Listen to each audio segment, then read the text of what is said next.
At the end of the previous video, I was mentioning that the process when new updates or blocks are approved and uploaded called mining.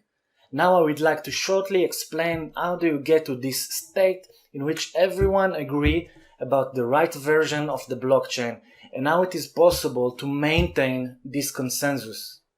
So the ones who allow adding all those updates in a secured way are computers called miners. There are plenty of miners worldwide, but in order for the process to be organized, there must be always one update at a time, not more than that.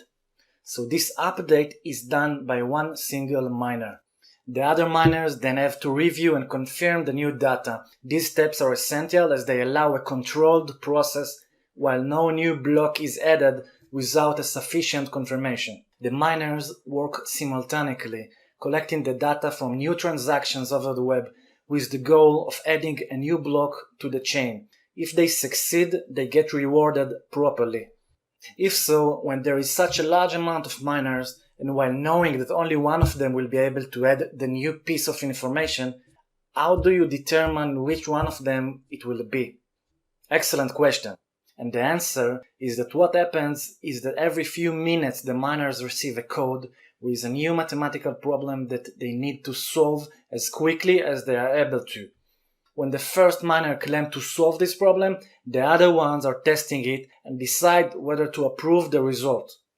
Once there are enough confirmations, the result is accepted, and the same miner who found the solution is the one that is allowed to upload the next block to the ledger, including the information of all transactions from the last minutes.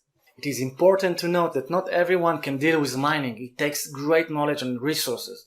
Investing in a very powerful computer and consuming the huge amount of electricity that is required sums up to a lot of money and time most of us don't even have. In addition to that, with the time, more and more miners come into the game, which makes the competition even tougher.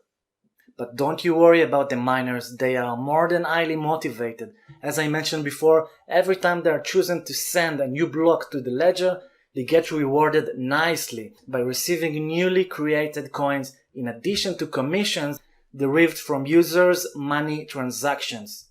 Another thing is that while Bitcoin mining become more challenging, there are other coins that as of now are less competitive, where people can operate mining systems quite easily. But we are not going to discuss this in this course, maybe in another one.